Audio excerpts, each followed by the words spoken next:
These are the rookie quarterbacks, performance score of how they played in their rookie debuts here. A lot of you Cleveland Browns fans are freaking out. Shedeur did play pretty well.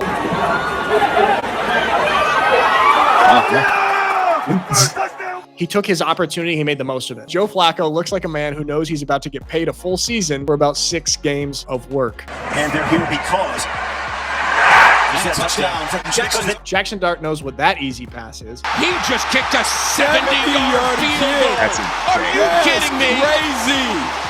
That would be an NFL record. No, Liam Cohen right there is just thinking, Duval. He went and had the maxi golf hip surgery. So this kick right here might have just saved the kicking position for the next decade. If you can get guys who can score points from that distance. There was a moment in the Lions-Falcons game. The Falcons and the Lions are running out the final 14 minutes of the game during prayer to honor Maurice Norris after he had to be carted off the field. There's something about it being in a game that doesn't matter that's extra bad. Okay. Which brings me to this, like, not to get too big.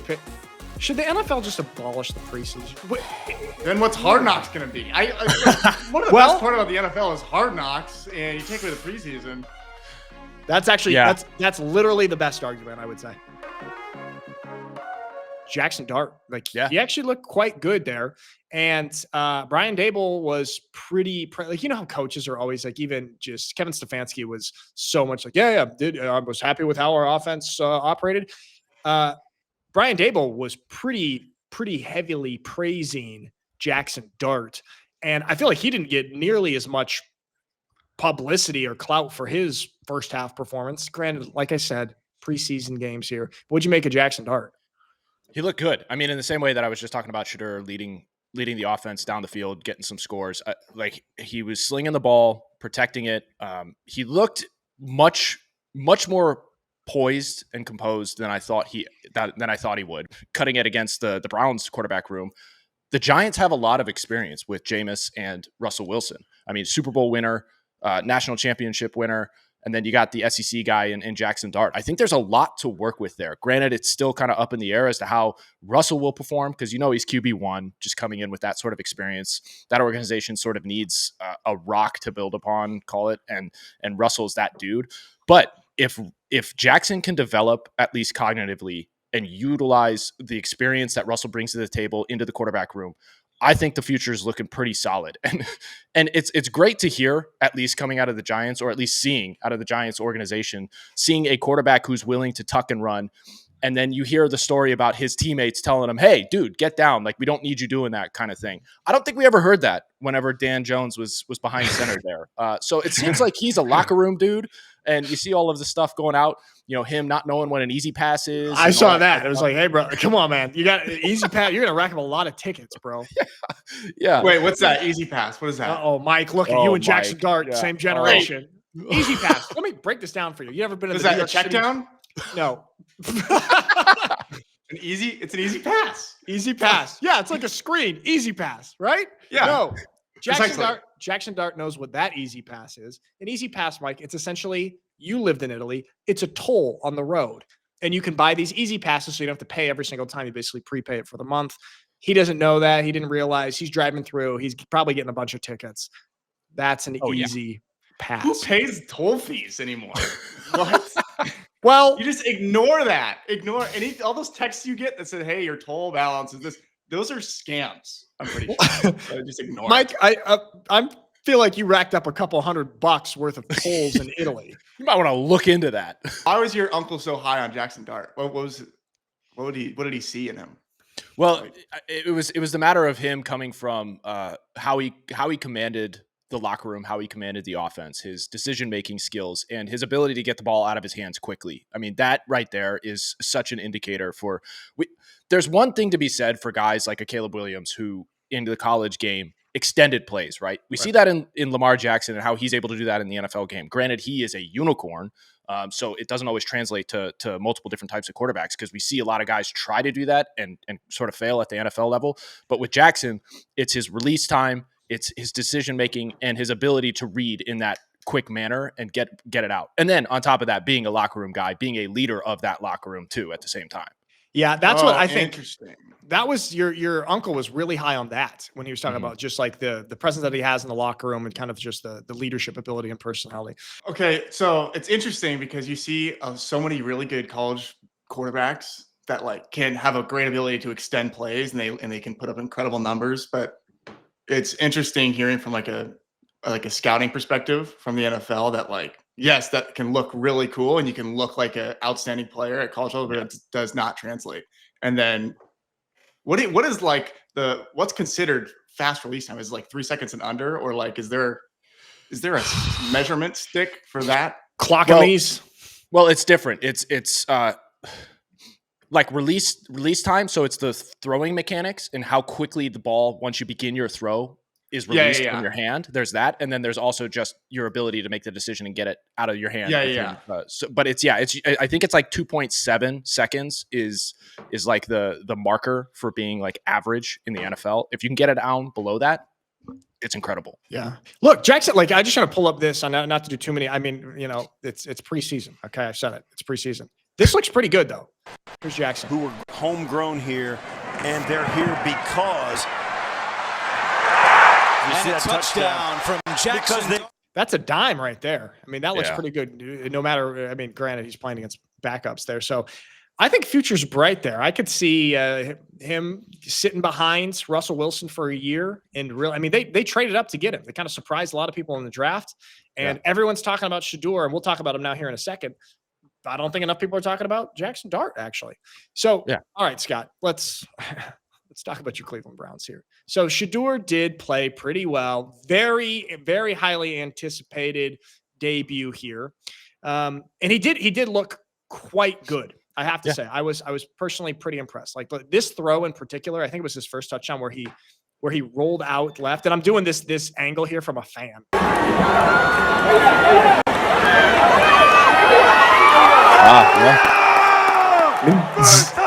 He was impressive, and then I can't remember what his full stats are, but it was 14 for 23, 138 yards, 2 touchdowns. But then this is why I say, are we overreacting here? Because look what Nike did. Granted, it was kind of cool, and they did some cool stuff with Scotty. Obviously, in the golf world, they were really quick to have that ad. But then they did this. Only a matter of time from Nike Football, and it's like, yes, and this is not a criticism at all of Shedeur Sanders, because what did he do? He took his opportunity. He made the most of it. Okay. Yeah. And he was just himself. Yeah, he was a little flashy and doing his celebrations here. But everything surrounding this, like, what do you make a Nike be like throwing up this advertisement? Only a matter of time. Only a matter of time. What they play in the first half and pretty solid. What in a preseason game? Only a matter of time. But what? On the surface, beautiful ad. Sure, great marketing. But if you peel back the first layer, to your point, to your questions right there, this falls apart. Chill out, Nike. Chill out. Wait until he does this and wins the first playoff game. Then you can start doing this. That's the story you want to build. And obviously you can slowly build up to that moment, but this is way too soon. This is it's like an ad that targets people who don't know football that well. It's like it targets like medium NFL fans. That's what it targets. Yeah, they're like, oh man, what did he do? He must have done something incredible. So then the guys who are medium fans can see this and then go to the water cooler in the office and say, how about Shedeur, huh?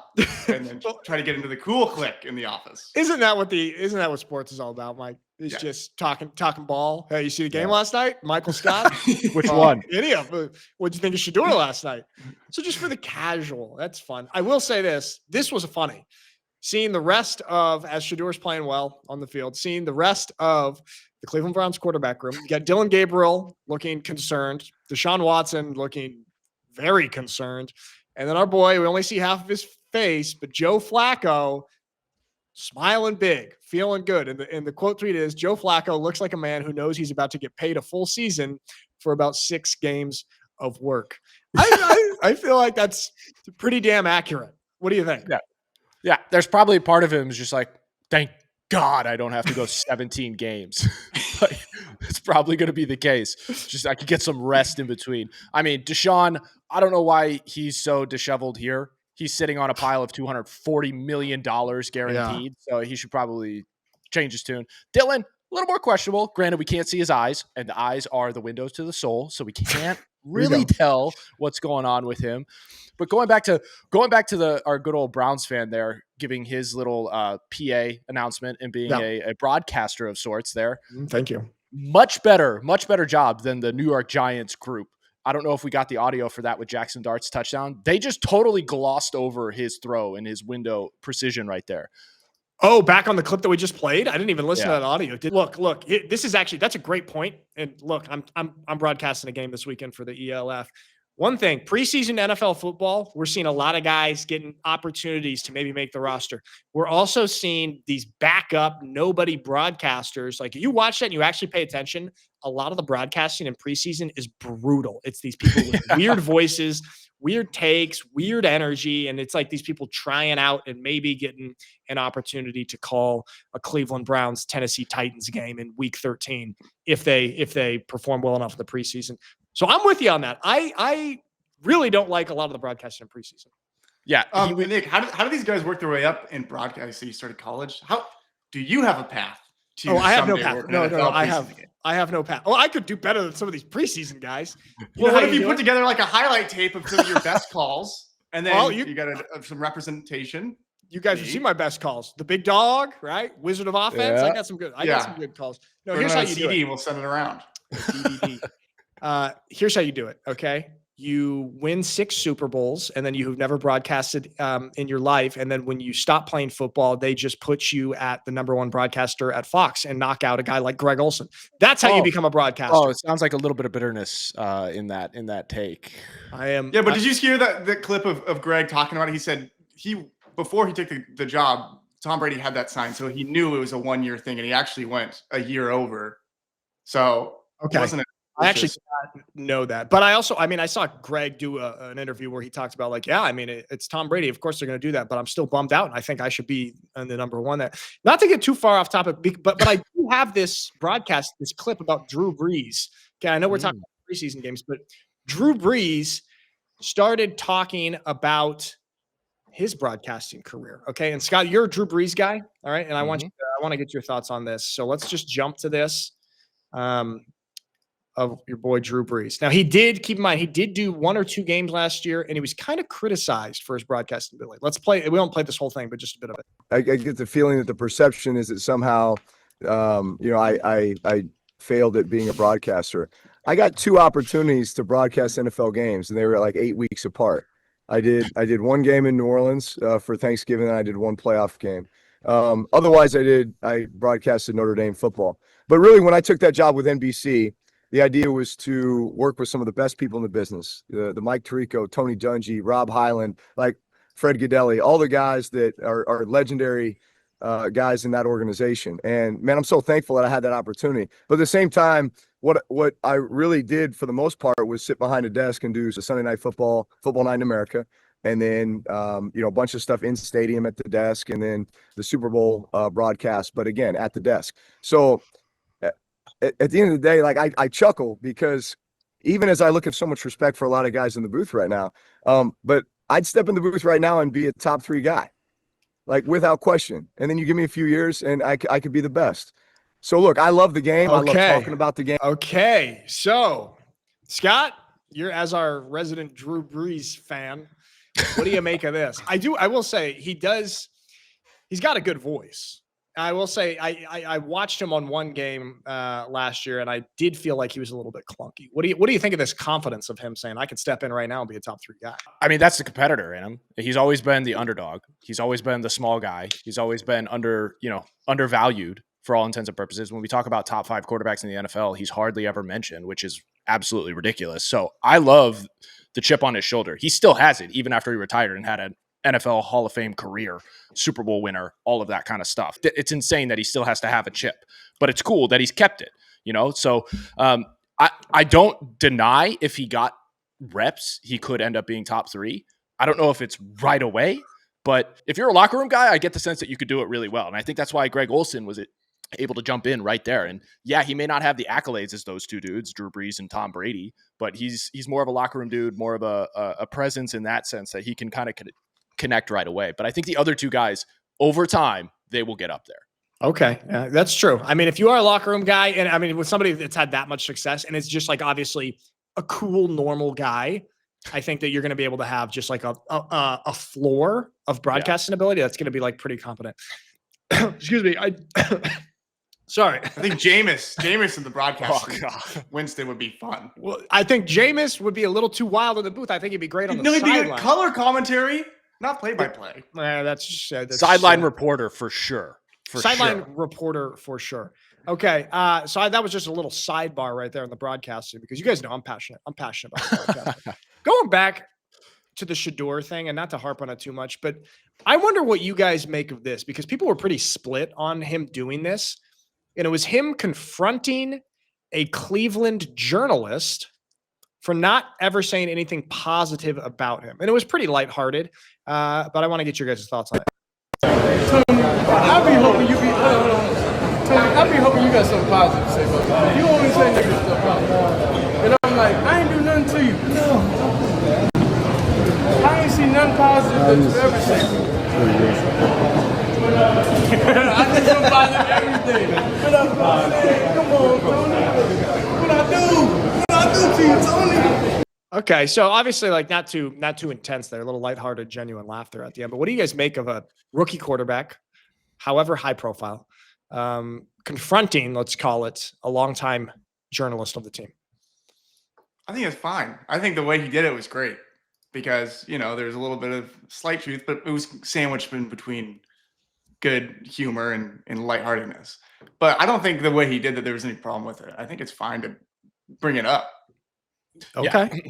Yeah. I don't find there to be an issue of him having this conversation with the guy. I think the only issue is putting the hand on the shoulder as like the Bane in Batman. Do you feel like you're in control, like kind of thing? It's just like, okay, maybe not that, but it's totally fine to have this conversation. I think every athlete, if they're starting and have a role and they keep getting dunked on by the media should be able to say something like this, because I don't think the media should necessarily have carte blanche and never be checked for some things they say.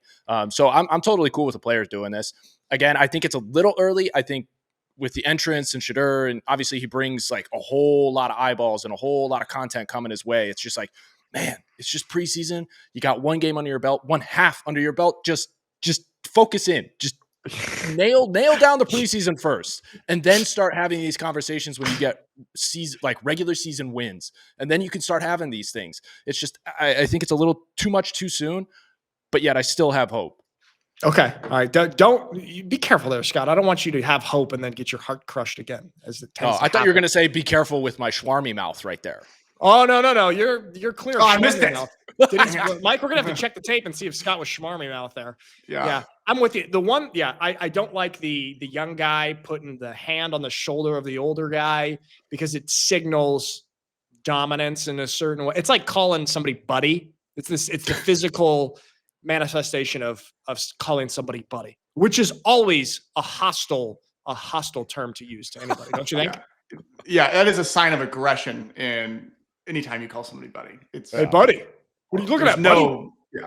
Okay, this was kind of a highly anticipated game, a little bit of meeting of the minds. Ben Johnson and Mike McDaniel, the Bears and the Dolphins, two really clever, creative offensive coaches.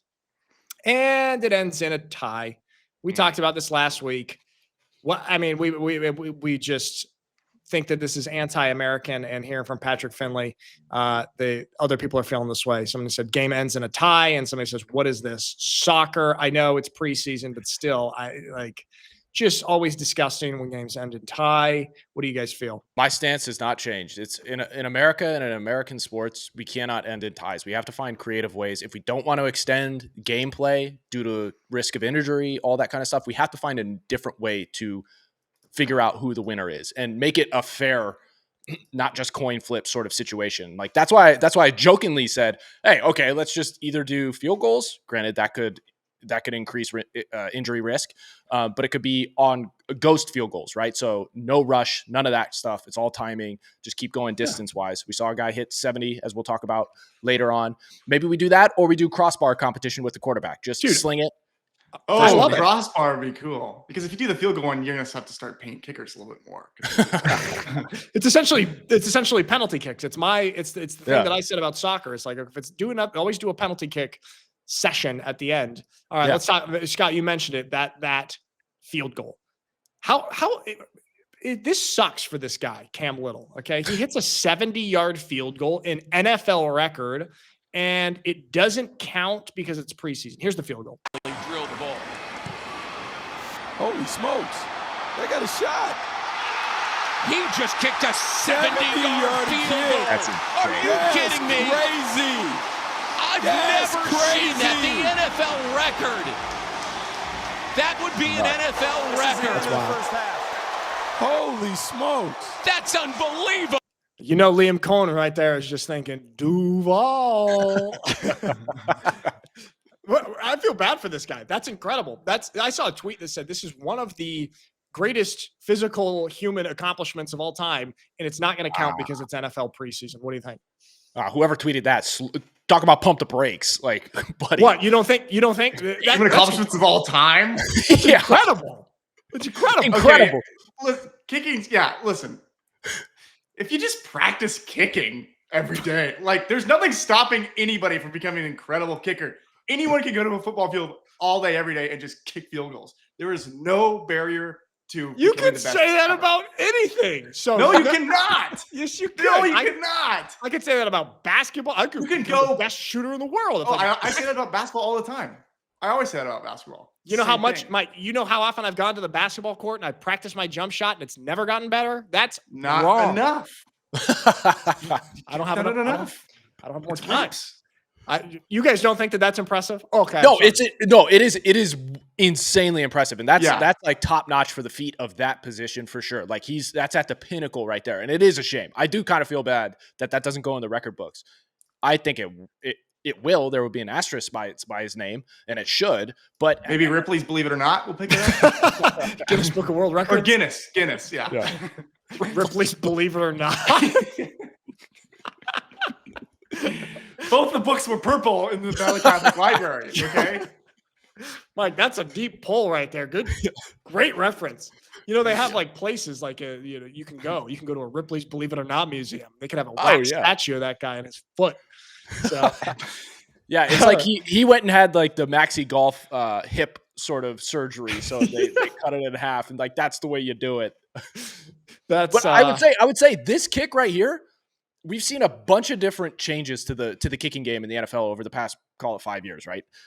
Especially last year when they instituted the kickoff rule, the new kickoff rule, and everybody's like, hey, okay, hold on, is this going to change the entire position, right? Like what is the kicker now if we start dialing back on these plays and changing them? And like you could see in terms of the slippery slope, as we were talking about at the top of this, it starts with one change. And what's the future of the kicker position? I think this guy right here might have just saved, to a certain degree, a massive degree actually, saved the kicking position for the next decade. Because if you can get guys who can make and score points from that distance, that's insane. Because we saw Lane Kiffin try and get Sebastian Janikowski when he was like, 40 years old, out there to kick a 76-yard field goal. Now that back then it sounded absurd. Now, but this is crazy. I know this is unbelievable. Like, think about this for an off. If like your offense can get to the 50-yard line, kickers then you can hit field goals from there. Like, dude, that is absolutely insane. And I mean, I do just wonder what the upper limit is. Like, okay, we were joking around about how good you can get at kicking. It's like, well, a 70-yard field goal back in the day was probably unheard of and unthinkable. And it's like, even when we were growing up, I think the record, I always remember the record was like 61. It's like 61. 10 yards in just our lifetime. In 20 years, are they going to be kicking 80-yard field goals? Then what does football become? Then it becomes soccer. Then it gets weird. So what do you? No. It goes back to its roots, rugby, because you can drop kick at any point, score points at any point in the field. No, I'm just saying. That's the reason. That's the reason why the kicking game is even part of football, is because of rugby. So it's just, I'm not saying go back to it. I'm just saying it increases its original importance to the game, which is cool for me. You're right. It's cool for you, Scott. And you have an unbelievable ability to always bring a conversation to rugby. I've never seen anybody have that trait. It's actually always cool. It's very impressive. You know what's crazy though that we haven't seen? So we saw this a 70-yard field goal. It's actually kind of crazy that we haven't seen yet in the NFL really like a person who doubles as kicker punter at the highest level. Like we kind of see it, but you're usually having separate guys do that, which makes it even crazier to me. Travis Hunter, all right, and he obviously also made his debut here. It's kind of crazy that we're having a guy who's playing both ways during like actual offense defense football before we have a guy that doubles as a kicker punter. I'm going to throw up just some of the clips here. We can let these run. We don't need the audio. But of Travis Hunter, he played both ways, just like Liam Cohen said he would. And there was a few clips going around of him getting stiff-armed and not looking great, and people saying, focus on one side of the ball, bro. He did have 2 catches. I think he did had 8 snaps on defense. What do you think of this? To the stiff arm or at least missed tackle situation, the one good thing about it is the fact that he got his body in the right place at the right time. It's a matter of just finishing tackles. And a lot of guys, I mean, you know this, Nick, as a defender, it's like sometimes you have an off day. Sometimes you're missing the ankles or you're missing the legs when you're wrapping up, and it's just not clicking. But the fact that he's getting his body in the right position and getting to the point in which he can make that tackle, there's still some hope. It's like you can practice tackling and get way better at that. But to get your body in position to make a tackle is much, much, much more difficult. Yeah. Also, him coming up, I think this is it. This is it right there. That was the play. Yeah. Him coming up, he looked pretty explosive coming up from the defensive backfield to get it. I think he ended up in the actual backfield there where he did miss the tackle. My only criticism of that play actually is like, if you're a corner or a DB coming out, you want to like go for the outside leg. So you make him cut back. If you miss, make him cut back to your boys. That's my only criticism of it. But again, it's just like people are making way too big of a deal out of it because he did actually show some pretty impressive athletic ability just getting down there. Did you guys see the photo of him? I wish I had it. The photo of him jumping up and like celebrating with one of his teammates, how high in the air he was. I got to find this. Dude. Unbelievable. Hold on. Insane. Absolutely Absolutely insane. insane. Yeah, go ahead. Like the type of athlete he is off the charts. And that's to my point about his ability to get his body in the right position at this point in time, playing at this level this early is impressive to say the very least. And yeah, I think one of the cool things too, especially for a defender, it's like the level of aggression you bring to the table is so important outside of all the skills and everything. It's like the mental aggression and like you just talked about it right there, how quickly he came down to the line. There was zero hesitation until the moment in which you're breaking down and trying to make the tackle. Like that's such a big factor, I think, for a player like him. Oh my God. Look at it. And this is just a casual. Oh my gosh. This is just like a casual run. Like he's not even thinking about it. Like it's unbelievable. He's a freak athlete. Also, like when you watch him run routes, it's like he has such a crazy control of his tempo. And like it'll look like he's jogging when he comes out of his route, and then all of a sudden he just throws off defenders from the offensive point of view by having such a change of tempo where he can just go. It's really, really impressive. Yeah. What do you think? Do you guys think that he's going to be used more on offense or defense? More on defense and then packages on offense. I think that's always the easier way to do it. You focus hard on defense, and then it's easier to come in sporadically on offense. Just have a few plays. Oh, so you admit offense is easier? It's easier to learn the playbook, or you say, hey, we're gonna put in 10 plays for you. You have a post here, you have a hitch here, it's much easier to do it that way than because on defense you have to know what everyone's doing pretty much. More or less. You have to react. You have to also on defense you have to react. Like if he does this, you react this way. If he does this, you have to react this way. You can be like, yeah, I know in this play I've got this route, right? Well, I would say in this situation with Travis, it's probably more innate to his athleticism to be reactive, and he's able to make up for even slight, call it mental errors or misreads or anything like that because he's so insanely athletic. I think it's the right way to approach it, especially as he's entering into the NFL, to give him packages, small groupings of plays that he could potentially go in. And then as he just gains knowledge of the offensive playbook, then you can start installing more for him. And probably mid-season to late first season, he's probably going to be playing 20 plus snaps on the offensive side of the ball. Yeah, I think it's something like that. So I'm curious. I mean, they're still just going to be terrible. I have no hope for the Jacksonville Jaguars, and I don't think Liam Cohen is going to be having success there. And a lot of that stems back to him saying Duval in that weird way. It signals something to me that I cannot forget. I just don't think that's your backwards hat Yeah, that's my backwards hat. That's my Colin Cowherd backwards hat. Is if a head coach has like a really weird moment at the podium, is something's there. You can't come back from that. What do you think? Dan Campbell did though.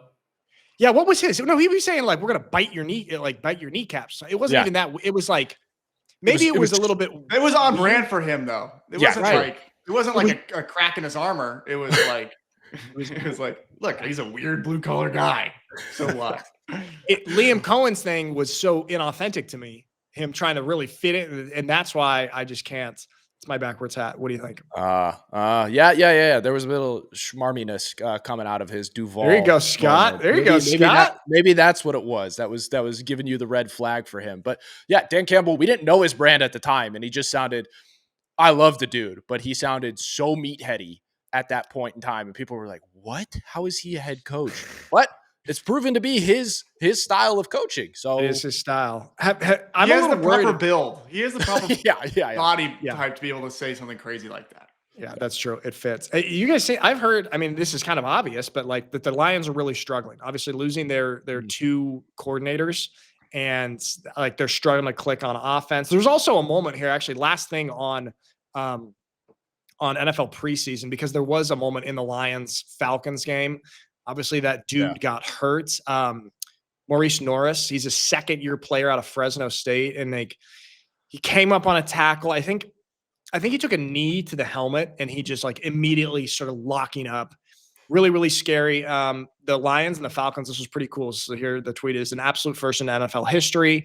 The Falcons and the Lions are running out the final 14 minutes of the game during prayer to honor Maurice Norris after he had to be carted off the field. So this is just a cool moment. Look, I hate ties. I'm anti-tie. I am pro this, whatever you want to call this. What do you just letting the game run out, especially in a preseason game? What do you guys think? Well, to be fair, it wouldn't have ended a tie, even if they ran it out. Yeah, that's true. I know it's not a tie. I know that 7 points is different, Scott. I just mean them giving up on the game and being like the competition actually doesn't matter as much as this guy's life. But thank you. This is two ends of this. What happened? Two ends. He got hurt bad, Mike. He's okay now. It was really scary. He got carted off. They thought that he was maybe paralyzed. It was really bad.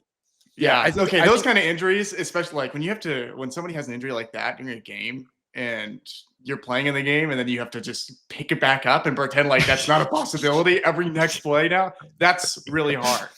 So I do agree with you. This is a good way to end the game. Yeah, I'm pro that. It is. I think this only happens in the preseason. I think that's why the guys all came together. It's crazy though, because a lot of guys, a couple guys who are on the edge or on the verge of making or not making the roster are like, I've just lost so much opportunity in this moment. Like, I love the guy, but also, hey,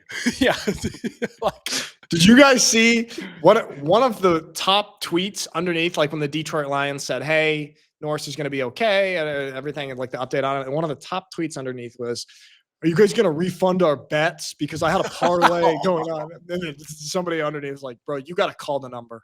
Like, you got to call the 1-800 gambling problem number that you're caring about your little parlay over this guy's life. That does kind of suck. Everybody's making bets on the game. The hell? It should be a wash. It should be, the house can't just take it and go, what? We won. Fair. Yeah, fair. It probably falls underneath the force majeure clause within the betting, the fine print of disclaimers and whatnot. But you understand as a player, especially in real time, practice or game, if this happens to one of your dudes, like this is completely understandable and probably the appropriate thing to do in preseason, when, especially after you've gone through 3 quarters plus in a game. Like, I think this is incredibly respectful and probably the right move. It's the other end of the spectrum when games end in ties, right?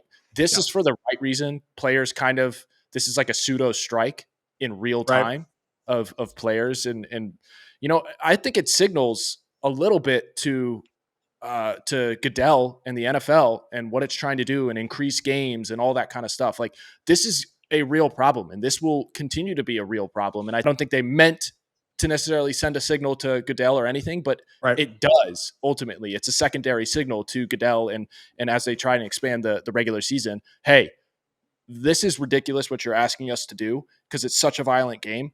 Prepare for this to happen probably more frequently if this continues. Yeah, I think that's actually a great interpretation of it. I mean, I don't think that their intent was to do that, but they definitely signal something to Roger Goodell and NFL leadership. But we should bring you to this. You be like, what do you mean? This happened in game 1. See, it doesn't matter how fatigued you are. The risks are still the same. But there's something about it being in a game that doesn't matter that's extra bad. Okay. Which brings me to this, like, not to get too big. Should the NFL just abolish the preseason? Then what's Hard Knocks going to be? One of the best part about the NFL is Hard Knocks, and you take away the preseason.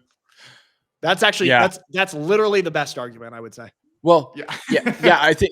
I think before you remove it, you have to figure out how to work within the institution and the system to find a way to give guys who are on the verge of making rosters an opportunity to make rosters, and the preseason is exactly that. So, as we were just saying, on one hand, it's great that they paused for their fellow player, but also terrible for those guys who are trying to make futures out of this and careers and everything like that. So what is the secondary mechanism for those guys who are on the verge of making rosters? How do you go about giving them an opportunity? I mean, how do you do it in college? I mean, you have camp and I know you're not trying to make the team, but you're trying to earn a starting spot and and make the travel roster.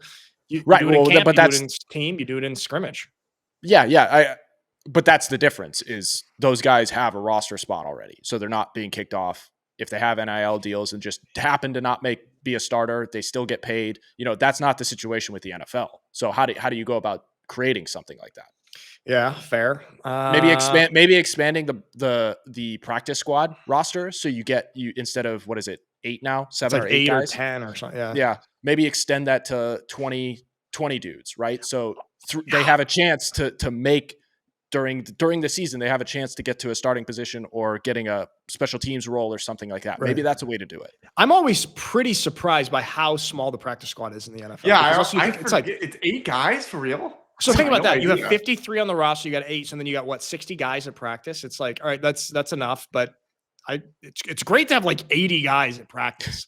Yeah. And you know specifically why I like that is because then when you're an indie, the lines are longer and you don't have to do as many reps.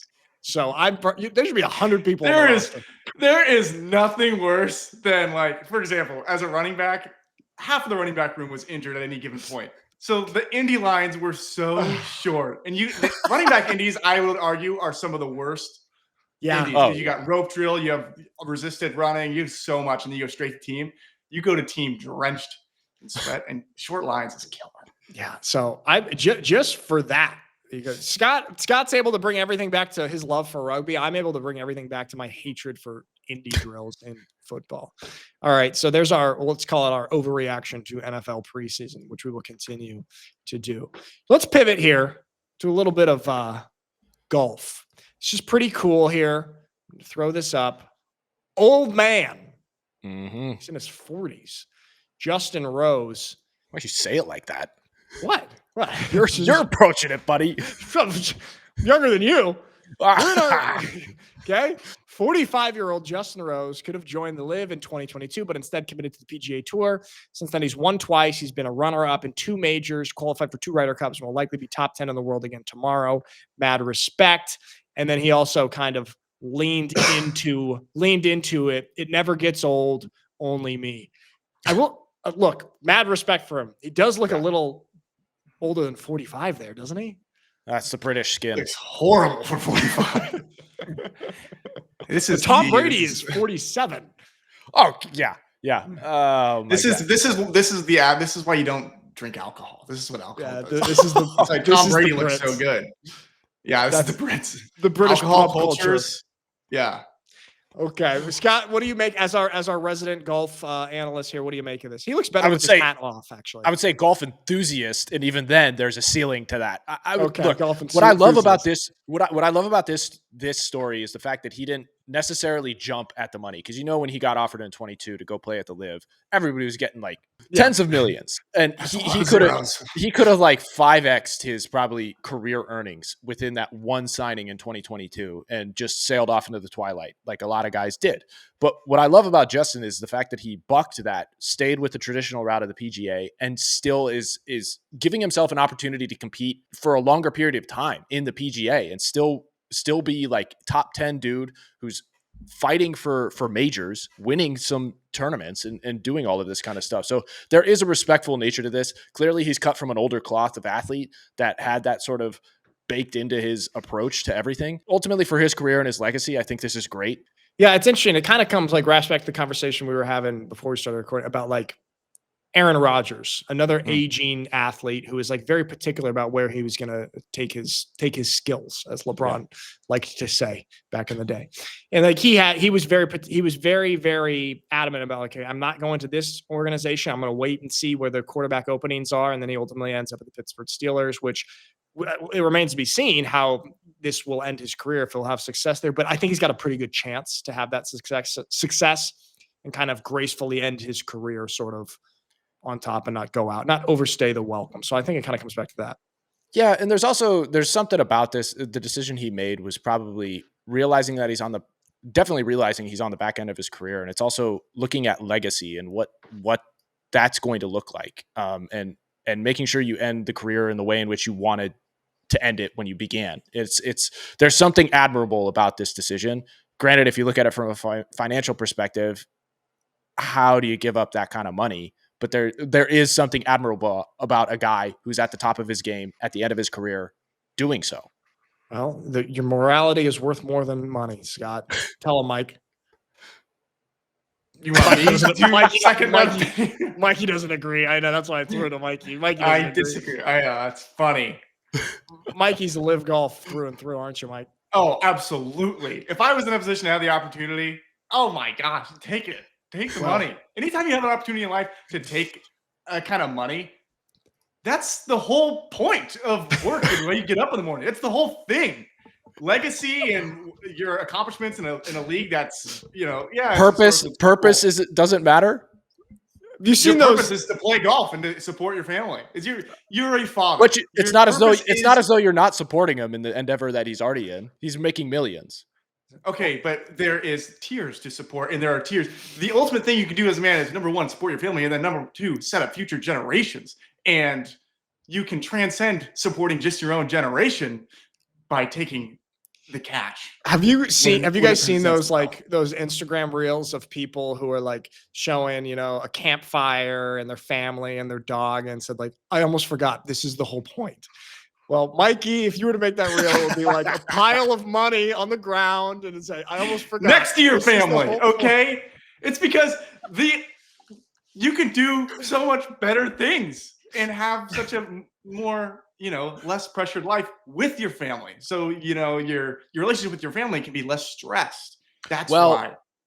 Well, yeah, but I would say there's a whole can of worms that are unseen because we are not billionaires or millionaires. So there are a whole lot of difficulties that come with that amount of money. If you remember watching Succession, I don't think I want that family life. Yeah, you want to be in that. There's balance. You want to be in it. How about this? Speaking make your family before you get super rich. That's you build the bonds and you struggle, and then you rise. But what if the offer comes before you make the family? What do you do then? You gotta take the money. What's easier to find is a big chunk of money or build a relationship? What's rarer in a human experience? This day and age, I don't know. Speaking of billionaires, okay, this is pretty big time. All right. The UFC has agreed to a 7-year, $7.7 billion exclusive U.S. media rights deal with Paramount Plus. All UFC events will be streaming on Paramount Plus. This basically brings the end to the famous pay-per-view model for fighting sports here. This is absolutely massive. I think that this is going to bring so many new eyeballs to UFC, and also it's going to bring so many more people to Paramount Plus. A really, really good deal, I think, here. What do you guys make of it? It's still pay per view. You have to pay and subscribe to Paramount Plus to see this stuff. So it's like, no, it's pay per basket of views. Nah, there you go. It's a subscription model. Okay, you can actually you can pay and actually not watch anything the whole month. You're still gonna pay, or you can pay and you watch every single fight that month. Totally different model. It's not pay per view. It's a subscription. Here's the difference. Totally. Okay. It's going to a sit-down restaurant and ordering a meal off the menu, or it's going to a buffet. That's the difference. That's really good. Okay, that's a great analogy. That's a really, really good analogy. Okay, what's better? Quality of restaurant are we talking about here? Are buffets usually at the same level as Michelin star? Hold on though. Here's the caveat: is the quality of the UFC fights is going to be still the same, but you're going to get a buffet. You're going to be able to have Michelin star meals in a buffet style. You're going to get really full and you're probably going to get sick and throw up, but you're going to have complete access to all those. Yeah. The difference is you don't have to wait for the waiter. Okay. You don't have to tip. You just go and self-serve and you can let your gluttony overwhelm you. There you go. Too much of a good thing is a bad thing. Yeah, but that's my decision to make. America. It's up to you. No, okay, but this is a genuine question. Didn't they have they had a combination of this when they went with ESPN, right? So all of the undercard events and everything like that were on ESPN, and then if you wanted the main events, you'd have to pay-per-view, right? So this is just putting it all the undercard plus main event into one environment, and you only have to pay once for that subscription. Is that correct? I believe so, but also it's like the undercard in the main event are just completely like how often are you watching something for an undercard fight? It's like everyone's watching for the main event. It's like the appetizer versus the entree, to bring it back to our restaurant. I think it is a big deal that now the main event will be included in the subscription. Yeah, I would say it's a big deal, but there are some great undercard fights. The guys that are up and coming, you learn the sport, I think, more if you watch those. You know what undercard fights are, Scott? NFL preseason. Good for up and comers. Sometimes it's so boring. Disrespectful to all of the Sometimes fighters. It's boring. Okay. So at least you can watch it. You can watch all your boring undercard fights on Paramount Plus. All right. Everyone is overreacting about NFL preseason, and I think that we actually did a good job of not overreacting. I'm proud of us for that. Don't you think? Well, yeah, we totally sidestepped the Caleb Williams overreaction that we probably went at, and Ben Johnson and Schottenheimer.